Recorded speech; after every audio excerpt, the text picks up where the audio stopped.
Hi, Hello, I'm Julian.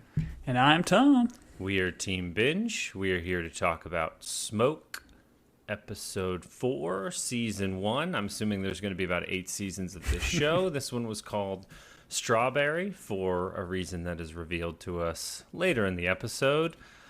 Tom, much like fires and arsonists, we've been enjoying this show, but every once in a while a fire will get out of hand and blow smoke in your face, and you'll get real confused and say something like, "What am I watching, and why am I watching it?" Tom, talk to me about your reaction to episode 4. We're a little late on this. You watched it before me, and you used your signature phrase to describe it before I watched it. Yeah, that's right. It was cuckoo bananas. I feel like the show started off like very generic procedural kind of thing with some good acting, good character development, and now it's like just comedically almost got off the rails, but I am digging it and I'm here for it. Like how wild it was with Dave at the end doing his little, I don't know, Buffalo Bill impression was just something can't get else. it out of my head. Can't get it out of my head. As soon as you started, I can picture it. I see it. I don't want dreams. it out of my head. Oh, this yeah. is great. I'm with you. Yeah, if you would have told me that would have happened, plus some cockfighting. I mean, I did not have that on my my bingo card, but I'm here for it. It's still fun. I love how wild Taron is getting as this character, and there's still some mystery that we're gonna solve, and I'm here for it.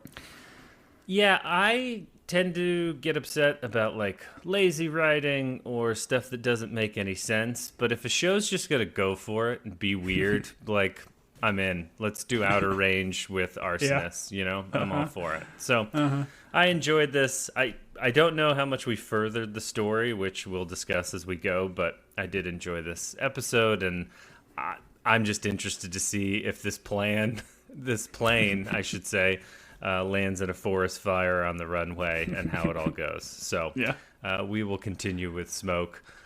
All right. They always do this definition thing before each episode, and I don't know that we've always talked about it, but this one was called transmogrification. And all I could think about was Calvin and Hobbes. He had I think it's like the transmogrification gun, where he could change things into whatever he wanted to. And so that's where my brain went. I just kept thinking of Diablo because can't you like change? I think I made my outfits blue by using the transmogrifier. I don't know. That's as extreme as you got, as you made your outfits blue.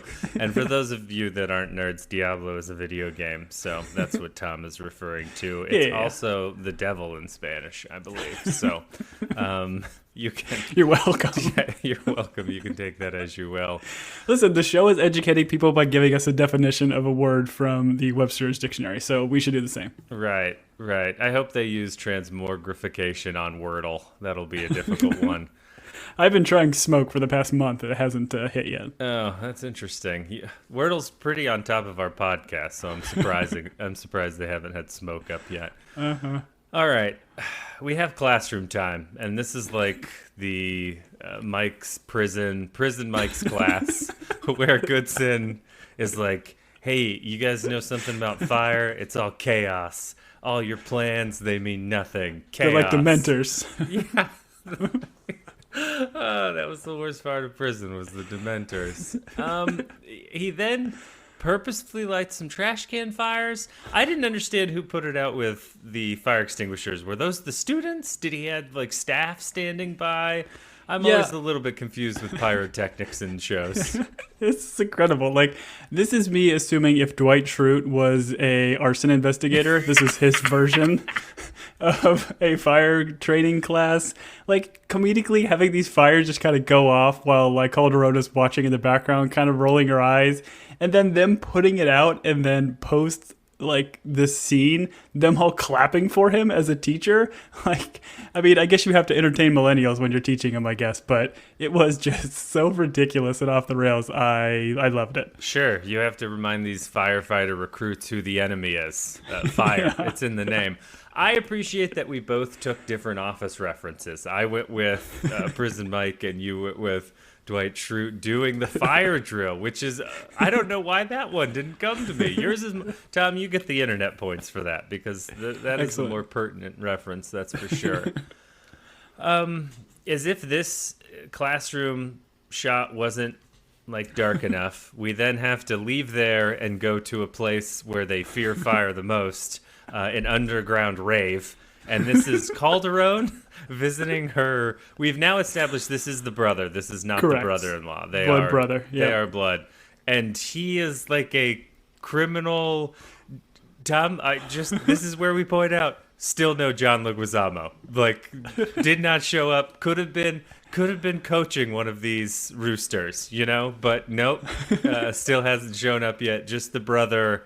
I guess he's like a collector, he's an enforcer. I didn't get the sense that all the money was from rooster fighting. I got the sense that it was more the brothers involved in some shady dealings. Yay? Yeah, and I guess, they use the rooster fighting as a front. I mean, I don't know. Like, this was just so weird and wild. And then for them to have this, like, kind of buddy-buddy makeup scene where they're talking about their mom and she's renovating the house and they're, like, bonding. Like, I don't know, man. It was a lot to take in. So they yada-yada'd this, but as someone with siblings, Tom, and I don't think you and I are typically the ones involved in the argument, but have you ever watched two of your siblings, like, go to blows and then the next family gathering, like, they don't talk about it. It's just like, hey, we're brothers, we're family. Brothers got a hug. Yeah, brothers got a hug, that sort of thing.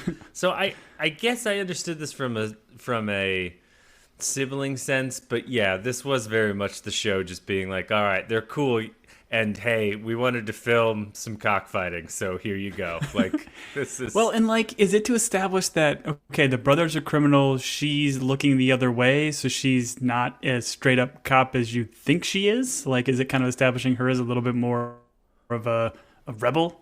I got the sense that this was, okay, she comes from a family that dabbles in criminal enterprise. She's the straight-laced one. I don't think they do anything that's so much that it should be on her radar. And so I think part of this is also an implication of the mother coming from like a actual criminal background, like we talked about in the last episode. Okay. So okay. This show showed us roosters fighting, Tom, so they can do whatever they want. I don't really know what we're supposed to gather from this, but we do establish. I do like that the brother's like, oh, I'm off alcohol. I haven't had a drink in 2 days. And I was like, sir, that is not what you think it is. And Calderon is like, she's like really enjoying this whole ambiance of rooster fighting. She's having a beer. She's laughing. It all seemed like they were having a good time. Yeah, she's getting ideas, right, for the chicken jewelry here coming up. Yeah, which I thought was an interesting, because she's told, hey, we can't track the bags because it'll cost so much. And so she is watching. We're going to put a rooster in every bag. We're gonna put a rooster, but the rooster has to be marked. That would be funny if she went back to the chief and she was like, all right, we got a bunch of roosters. They've all got these things on their ankles. We put the roosters in each grocery bag. No one will ever know. We'll just pretend like it's a, hey, take a rooster home, like promo. And then the chief's like, well, why don't we just put the rings from the rooster? And they all just kind of stare at each other for a minute. And then it's like, all right, yeah, that's... But I've got 1,000 roosters in my car right now, so I don't know what to do with them. It's a BOGR. Buy one, get one rooster. I love it. Kroger's. Go down to your local Kroger's and ask them for a rooster. I don't even think you can eat roosters. I might be wrong, though. Okay, we have a quick cut with Emmett having dinner with his mom, Goodson's third or fourth wife. I can't keep it all straight. And he says something about Dave being a two-faced rooster. And so I did not understand. Well, I didn't feel like Goodson went that hard at Emmett in the last episode. Did I miss something? Why is Emmett so like... I'm assuming it's a culmination of stuff. Okay. Like, yeah, we saw that outburst there, but like the mom's response to that of saying like he's not a rooster and doesn't combat the two-faced part. So it's like, okay, so he's not a rooster, but he is two-faced? Yeah, I mean, in one face, he's an arsonist investigator, and the other face, he's a poorly written author. I think that's what she means by the two-faced rooster. I guess that's true. Yeah. She doesn't know about his third face, which is banana hammock, robe, dancing guy. That's his third face. Oh, I always love that Batman villain, Three-Face. Yes, the whole three-face when he'd flip that three-headed coin, and everyone was like, we don't even know how that works. And he's like, well, it's kind of like a dreidel, and they're like, we still don't get it. Just like this show, this podcast has gone off the rails. It's fine. It doesn't matter. I'm sober. You're sober. Tom, I haven't had a drink in 2 hours, man. I'm sober. Just like Calderon's brother. Okay. Let's get... How many times has Goodson been married, Tom? Explain this to me. Because him and Calderon are having this relationship talk, right? And it gets brought up that Goodson seems pretty proud about how many times he's been married. It's kind of strange. This very tropish, oh, we're going to stay late and I'm going to get my whiskey underneath my file drawer dress and we're going to have this big personal talk and talk about relationship. It got very personal very, very quickly. And I don't know how long these characters have known each other in real time in the show. It seems like a couple days, but they seem like old college chums here. I think there's been some time jump. I think we're a couple of weeks into this. Okay. So I think she shot that guy in both legs. That happened weeks ago, right? And she had to get cleared of that shooting. I think he said he's been married. I didn't know if he said he'd been married twice before or this was the second one. Mm-hmm. Regardless, they start talking. Calderon goes into this speech about I don't date losers, I don't invest my time in losers, and then they talk about who's really a victim, and then we get some Goodson's mom disappeared on him when he was 15 and he thought she was dead, but she really just skipped out with a different dude. I don't find Goodson very sympathetic. I know this is a sad story, but based on just how crazy T. Eggy is playing this, I don't know that I feel for Goodson in any way, shape, or form. Yeah, he kind of gives this thing as my mom wanted a fresh start, I guess. But yeah, I mean, he's essentially just sharing his haunted past. Right. And so, Tom, are you a doctor?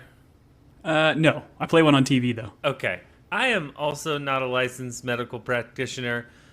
What would you diagnose Goodson? Other than arsonist and dancing man and arsonist investigator. Oh, maybe he's got four faces. What do you call a person with four faces, Tom, in your medical opinion? Quad face. Quad face. Nice. Quad face. I like it a lot. But I mean, he's clearly showing psychopathic tendencies, right? He's giving us a lot. He's saying he's moving on with his life, trying to pretend my mom is dead. And I don't know. He's going off the rails.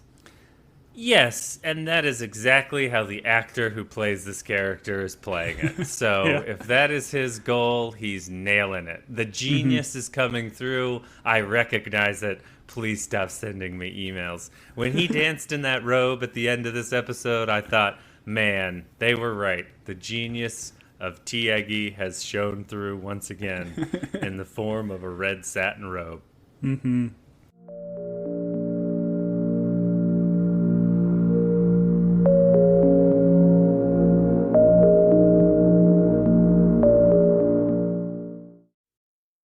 Meet the most capable CR-V Honda has ever dreamed of. The all-new CR-V Trail Sport Hybrid. With all-terrain tires and available enhanced traction control, it's built for wherever the day takes you. Heated front seats and a heated steering wheel, ideal for winter drives and crisp early starts. And with generous cargo space, it's ready for big gear and even bigger getaways. The CR-V Trail Sport Hybrid. Learn more at honda.com/CRV. This message is sponsored by Greenlight. With school out, summer is the perfect time to teach our kids real-world money skills they'll use forever. Greenlight is a debit card and the #1 family finance and safety app used by millions of families, helping kids learn how to save, invest, and spend wisely. Parents can send their kids money and track their spending and saving, while kids build money confidence and skills in fun ways. Start your risk-free Greenlight trial today at greenlight.com/Spotify. That's greenlight.com/Spotify.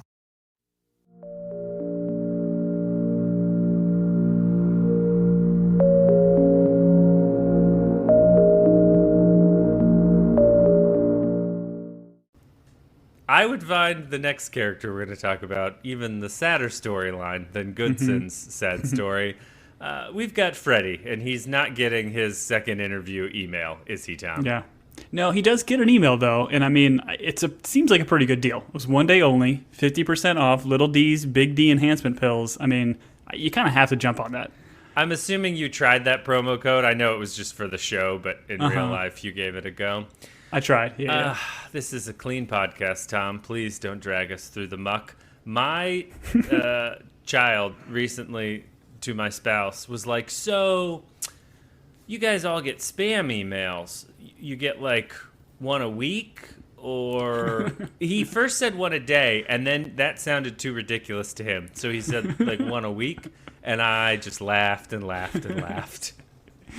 And I was like, welcome to the real world, buddy. It's going to suck. All right. The innocence. You got to love it. Yeah. All right. So we have Goodson then showing up, and he's kind of making amends to Emmett, which, by the way, I don't remember, other than his like kind of blow up in the kitchen, but I don't feel like that blow up was like directed at Emmett. While he was yelling, he was still smiling. And Tom, if you're smiling at a child while yelling at them, you're still being nice to them, right? Yeah, it's true. That's how it works. Yes, exactly. And I mean, so Goodson sits down for this apology. I would argue there's a lot of couch there, and he sits way too close to Emmett here, kind of making him very uncomfortable, and I almost feel like he's doing that on purpose. But then he gets eventually gets into his apology, and Emmett takes it pretty well. I think he just wants to get out of the conversation and tells him like, hey, 1 day at a time, dude. So I guess he came straight out of AA. Sure. Yeah, exactly. Emmett does look like a kid that's been to AA. I appreciate Goodson being like, listen, I'm a handbook guy, and you didn't come with a handbook. And Emmett's like, well, my dad gave me a handbook recently. It's called The Things They Carried by Tim O'Brien, and I'm going to Nam, man. And Goodson like, I don't understand any of this. Tom, so instead of him sitting that close on the couch, would you have preferred if he had dragged a chair from the kitchen table, turned it around so he sat on it backwards, put his arms on the back of the chair, turned his hat backwards, and went, listen, bro, I'm just a guy like you, Emmett. We're just trying to get through life one handbook at a time, right? Yeah. That's what we call the AC Slater. And yeah, he should have done that. Yeah, definitely. But he should have intimidated, like on the way over. Like when you drag the chair, you like stare at him while you drag the chair slowly behind you. I think that's more of a power move. No. You smash the chair against the wall and you go, if I was a bad stepdad, I would have done that. But I'm a cool stepdad. And then you drag. I mean, this is going to require a lot of chairs. Most of my lectures to children involve multiple chairs. And some of them can't get put back together again. Just like, Humpty Dumpty on that wall. Something I often talk to children about. All right. So, weird moment here with Goodson and Calderon. They're talking, and he's like, because she wants to do some more policing, obviously. She's a police.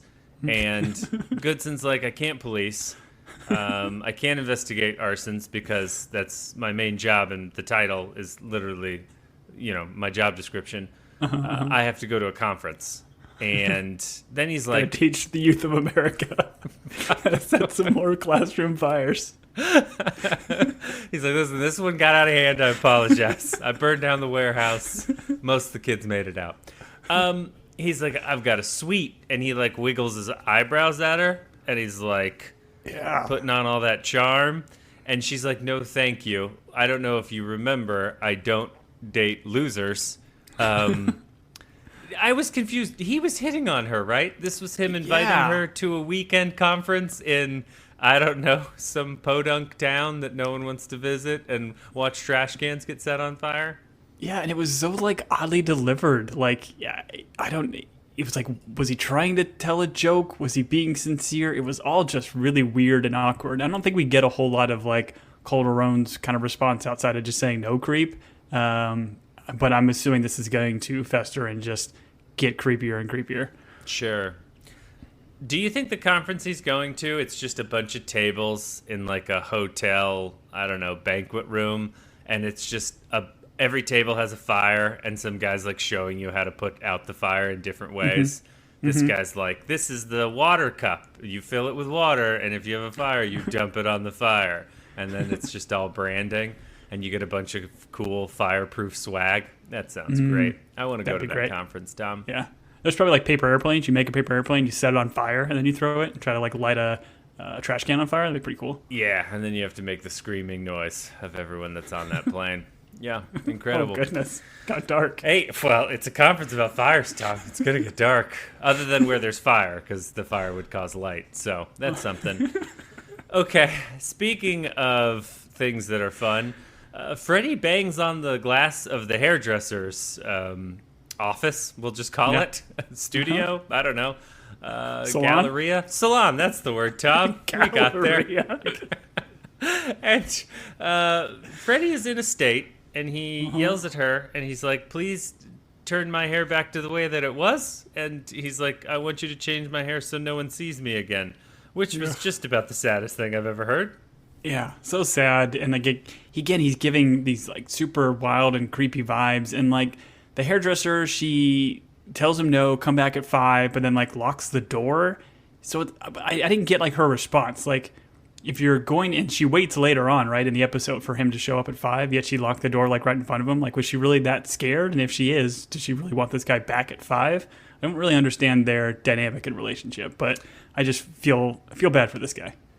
Yeah, I think what she does is she leaves the scissors and the clippers outside the door, and then she just kind of coaches him through the glass. Gotcha.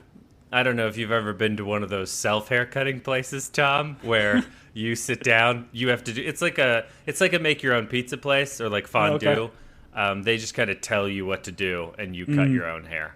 I was thinking like car wash, like one of those car washes that just gives you a hose. Like, hey, you figure it out. Yeah. Thanks for paying us. You wash your own car. Yeah, that one's never made a whole lot of sense to me, especially when it rains. I mean, God washes my car, Tom. All right. Which doesn't make any sense because it hasn't rained in our state in 4 years. All right. Okay. God washes my car. Oh, that's a bumper sticker. Oh, man. All right. Put it on a T-shirt. Calderon is in Dave's office, and we have this weird, like, she accidentally goes under the desk, bumps the drawer, and the drawer opens, and I was like, oh, I bet she'll just close that drawer and that won't be anything. Nope, Tom, this is a TV show. So all of a sudden we're starting to discover old clues. And we've got these crumpled cop cars. It's almost as if Goodson has been murdering the police officers and just keeping their cards like a terrible murderer. I was like, oh, okay, show, what's going to happen here? And so this is where we get to find out who Goodson's old detective buddy was. Yeah, it's Ezra Esposito, and I'm assuming this has got to be Johnny Legs, right? Like, we're gonna meet him in the next episode, hopefully. Oh, okay. Tom, I didn't even. It passed right on by me, but that would make sense. Yeah, I think it's gonna be him. And like they have, and like the chief kind of comes in, they have this quick talk about like, hey, it's a gag order, I can't talk about it, which they're of course going to very quickly talk about it. But I like it, right? Because it's giving us some more background without Goodson being directly involved, and Calderon doing some side detectiving. I love it. Right.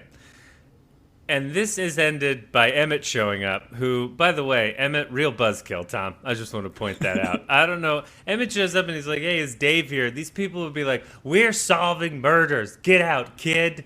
But instead we find out that Dave is too busy writing to pick up his stepson, which, not great. Yeah, I mean, he was in the writer's zone. Like, you don't walk away from a heater, so no. I get it. It. He was click-clacking away. He was making the next great American arsonist novel, which we're all waiting on. Calderon drives Emmett, and this allows us to have Calderon start to, I guess, suspect that some things are up with Goodson. She kind of starts to ask some questions about, hey, does Esposito mean anything to you? Can you talk to me? And ultimately it's like Emmett's like, no one knows Dave. And Calderon's like, hey kid, you're putting off a lot of weird vibes. Can you say that differently? But I felt like this is the moment where Calderon is starting to maybe suspect.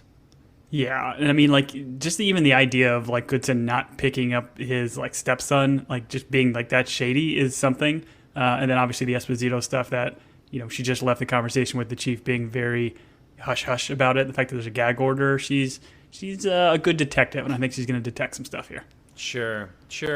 I bet that if they all sat down and just read what he wrote that afternoon, they'd all would be forgiven. Emmett would be like, listen, this is better than the things they carried, which my dad recently gave me and I'm reading. Calderon would be like, oh, which character am I? And Goodson would be like, listen, for the sake of time, I had to cut you out of the whole story. So you're not a character in this. So maybe that wouldn't go out well. I don't know. But for her, at least. Exactly. His wife, Ashley, is upset, obviously. He left the child and did not pick them up. This goes poorly. Now, in this moment is when she insults his writing, which I thought was a low blow. I mean, leaving a kid somewhere and not picking him up, that's one thing. But insulting someone's writing ability, Tom, I mean, that's unexcusable. An unforgivable sin, some would say. Yes, for sure. What she calls like mediocre, pedestrian, predictable. Like this whole concept of, I felt like it was so heavy-handed of her saying, I'm a librarian, I know how books work, and this one sucks. Like it was so aggressive, and I loved that they made Ashley's character a librarian. Sure. Yeah. No, that is when you think about it, you're like, all right, I guess I would assume most librarians read quite a bit. The way she used all those big words, I was surprised Goodson didn't start like writing them down. He's like, oh, this is all good stuff. What do those words mean so I can put them in my novel? Tom, is there a better... What if she had been like, I've authored 12 books. They've all been bestsellers and yours is garbage. What if they just dropped that on us in episode 4?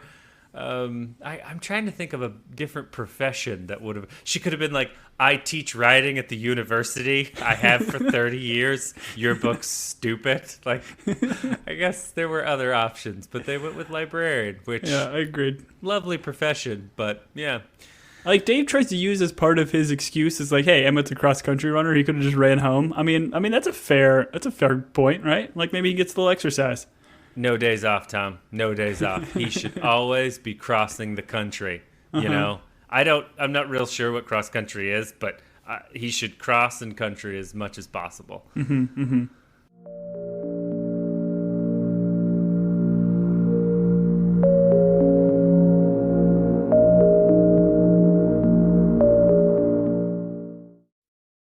This episode is brought to you by LifeLock. Between two-factor authentication, strong passwords, and a VPN, you try to be in control of how your info is protected. But many other places also have it, and they might not be as careful. That's why LifeLock monitors hundreds of millions of data points a second for threats. If your identity is stolen, they'll fix it, guaranteed, or your money back. Save up to 40% your first year. Visit LifeLock.com/podcast for 40% off. Terms apply. Hit pause on whatever you're listening to and hit play on your next adventure. Stay 2 nights and get a $50 Best Western gift card. Life's a trip. Make the most of it at Best Western. Visit bestwestern.com for complete terms and conditions.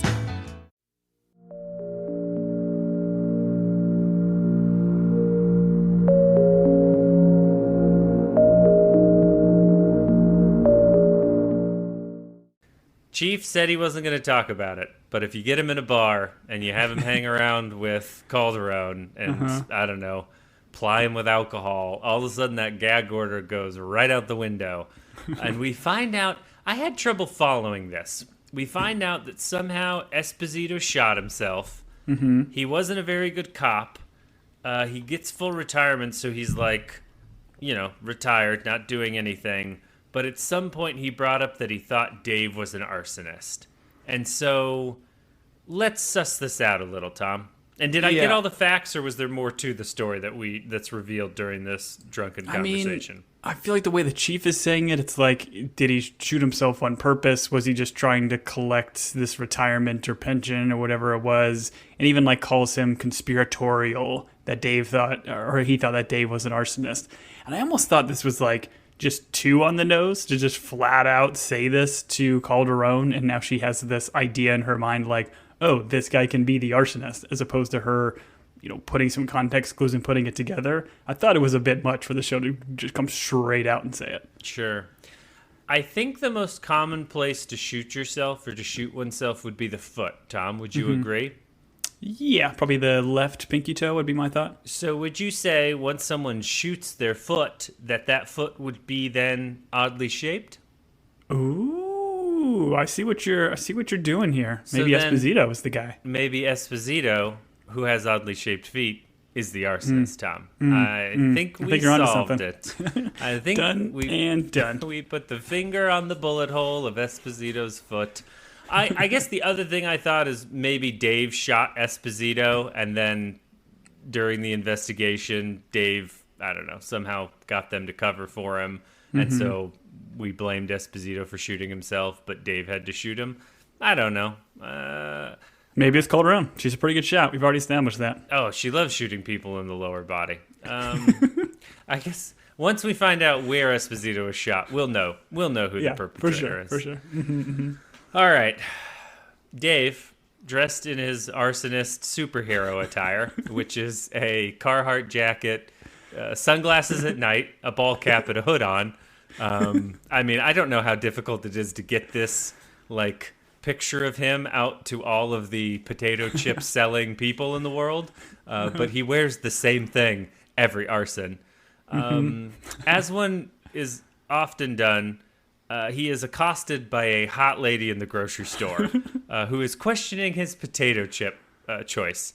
These two don't know each other, right? These are two strangers, two ships passing in the night, correct, Tom?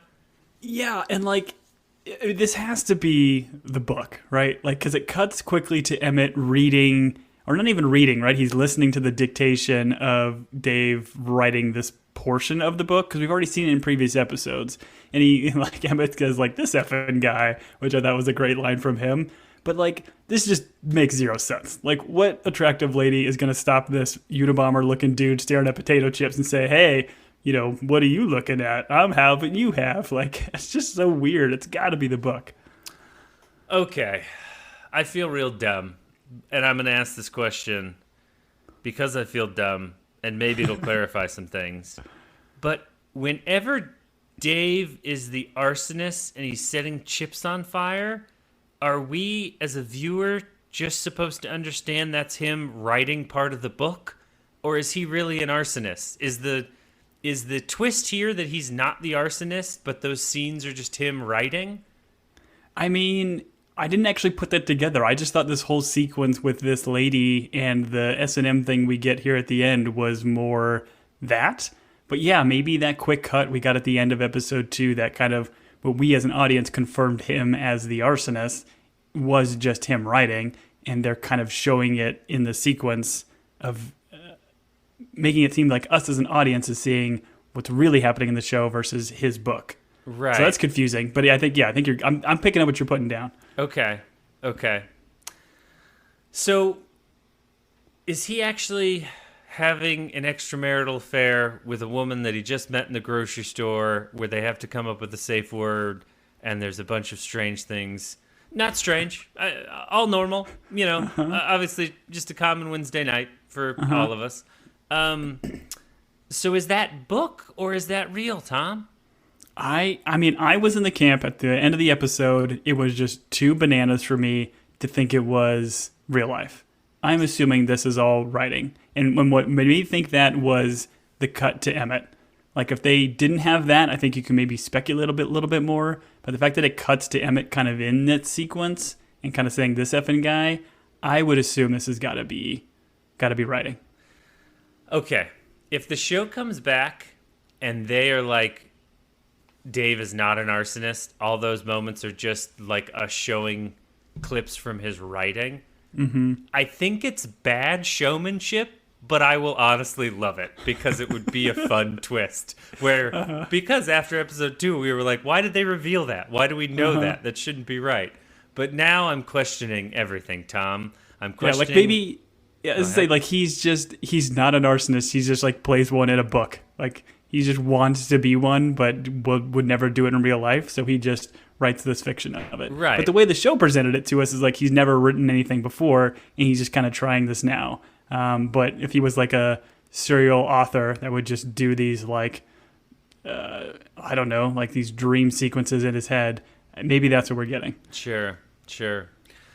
All of this is intercut with Freddy, who's been freshly shorn. Once again, This is a do-it-yourself haircut.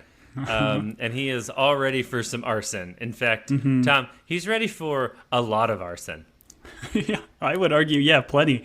So I guess the concept of this is that all their hard work of putting these chicken tags or roosters in garbage bags across the valley is not going to work out, right? Because he already has a boatload of bags and a boatload of weird milk. Yeah, this guy went to Costco for as much weird milk as he could carry, and it's just sitting in a closet. And I know a little bit about bomb makers.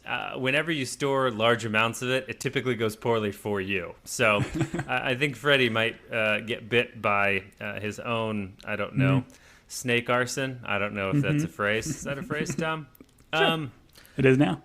Tom, I understood just last scene, which just went, as you said, cuckoo bananas.